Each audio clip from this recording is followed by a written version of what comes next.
ایران کا ایک شہر ہے کرمان، وہاں پہ ایک شخص ہے حاج ماشاءاللہ، غالباً اب بھی زندہ ہے۔ پورے کرمان میں جب امام حسین کی مجلس کرواتا ہے، کسی بادشاہ اور وزیر کی مجلس میں بھی اتنے طعام نہیں ہوتے جتنا اس کی مجلس میں امام حسین کا نظر و نیاز ہوتا ہے۔ ہمارے ایران کے استاد کہتے ہیں کہ جب میں ان سے ملنے گیا اور اسی نیت سے ملنے گیا کہ پوچھوں تو صحیح آپ کے پاس اتنا پیسہ آتا کہاں سے کہ آپ امام حسین کے اتنے سفرے اور اتنے طعام لگاتے ہیں۔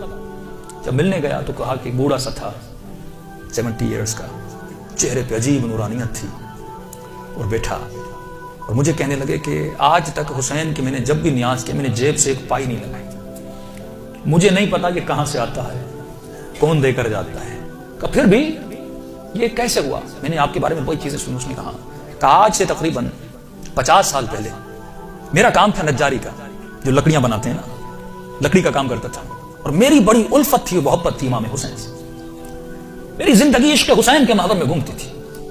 میں لکڑی کا کام تو کرتا تھا لیکن میں بڑی محنت کر کے لکڑی کے ممبر بناتا تھا حسین کے لیے، مسجدوں کے لیے ممبر بناتا تھا، تعزیہ بناتا تھا، تابوت بناتا تھا، علم بناتا تھا، جس بھی مسجد کا کام ہو سب سے پہلے وہ کرتا تھا۔ پورا سال میری یہ روش تھی، مسجدوں میں ممبر دینا، تعزیہ دینا، حسین سے عشق تھا۔ اس کے ساتھ ساتھ تھوڑے تھوڑے ہاسپٹلس کے کام بھی کرتا تھا۔ ایک دن کام کرتے کرتے اچانک مجھے اپنی کڈنیز میں بہت تکلیف ہوئی، میں نے درد کو دیکھے اندیکھی کر دی، 2-3 ہفتے گزرے، تکلیف بڑھتی گئی، یہاں تک ایک دن اتنی تکلیف ہوئی میں بے ہوش ہو کے گر گیا۔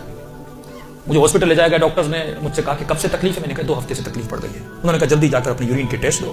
جب یورین ٹیسٹ دینے گیا تو میرا یورین نہیں آ رہا تھا۔ پھر ڈاکٹر نے ایک انجیکشن لگا، کہا آج کے بعد گھر چلا جا، نہ تجھے چلنا ہے نہ تجھے کام کرنا ہے، بس بستر پہ سیدھا ہو کے لیٹ جا۔ کہ جب گھر پہنچتے پہنچتے میرے پاؤں پھول گئے، اور کہتا ہے کہ مولانا اس دن کا سونا 4 سال تک میں اسی طرح بستر پہ سویا رہا، 4 سال تک میں بستر سے اٹھ نہیں سکا، بدن پھول گیا، نہ ہاتھ ہلا سکتا ہوں نہ پاؤں ہلا سکتا ہوں، یہاں تک کہ میں نے آنکھوں سے دیکھنا بھی چھوڑ دیا، بس مجھے کانوں سے آوازیں سنی آتی تھی۔ کہ جب اس تکلیف میں پہنچا نا، اپنے جتنے رشتہ دار تھے سب چھوڑ کے چلے گئے۔ ایک میری بوڑھی ماں تھی، لوگ میرے قریب نہیں آتے تھے کہ یہ بیمار ہے اس کے قریب نہیں جاؤ، لیکن میری بوڑھی ماں میری خدمت کرتی گئی۔ ماؤں کی قدر کرو جب تک زندہ ہے، اور زندہ نہیں ہے نا تو کم از کم ہفتے میں ایک بار قبر پہ ضرور جایا کرو۔ مرنے کے بعد بھی ماؤں کی دعائیں بچوں کو ضرور لگتی ہیں۔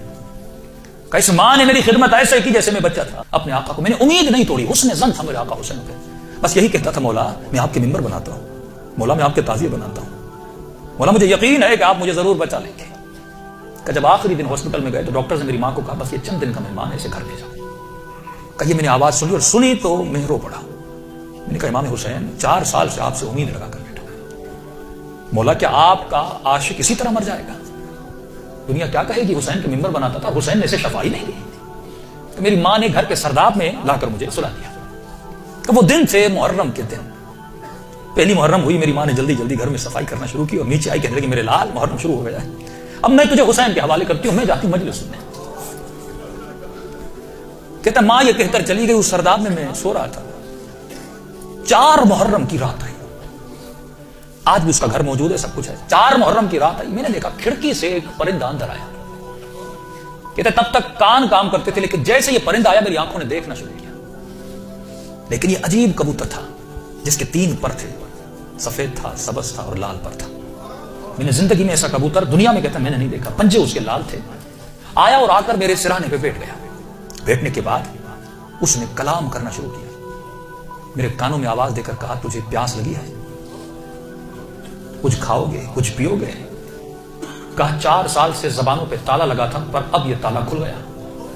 میں نے کہا مجھے بہت پیاس لگی ہے، اتنے سالوں سے پیاسا ہوں۔ کہ پتہ نہیں اس کی چونچ میں کیا تھا، اس نے میرے منہ میں ڈالا، بس وہ بدن میں جانا تھا، ایک عجیب سی فرحت مجھے ملی۔ پھر وہ پرندہ اڑا اور اڑ کے سامنے کرسی تھی اس پہ بیٹھ گیا۔ اپنے ذہن میں یہ کہہ رہا تھا کہ مولا حسین اگر تو نے بھیجا ہے تو یہ اڑ کے میرے پاس آئے گا یا میرے بستر کے نیچے جائے گا، اگر تو نے نہیں بھیجا یہ اڑ کے چلا جائے۔ کہ اتنا کہنا تھا، وہ پرندہ اڑا اور میرے بستر کے نیچے جا کر بیٹھ گیا۔ تو بس اتنا ہوا، لیکن ابھی بھی بستر پہ لیٹا ہوا ہوں، لیکن تھوڑی فرحت مجھے مل چکی ہے۔ اب سوچ رہا ہوں یہ پرندہ کون ہے، کہاں سے آ رہا ہے۔ اتنے میں صبح ہوئی، میری ماں نیچے سرداب میں آئی، اس کے ہاتھ میں رومال تھا۔ پہلے زمانے میں جب لوگ روتے تھے تو ایک رومال رکھتے تھے۔ کہ جلدی دوڑی دوڑی آئی اور گیلا سا رومال تھا، اس نے اس رومال کو میرے اوپر نچوڑنا شروع کیا۔ تو میں نے کہا کہ اماں یہ کیا ہے؟ کہا یہ حسین کے غم میں جو آنسو بہائے نا تیرے بدن پہ مل رہی ہو تاکہ خدا تجھے شفا دیتے۔ کہ یہ کہہ کر میری ماں چلی گئی۔ جیسے جا رہی تھی میں نے کہا اماں اگر زحمت نہ ہو، ایک کبوتر ہے اس بستر کے نیچے، اگر زحمت نہ ہو اس کے لیے تھوڑا دانا اور پانی رکھ لو۔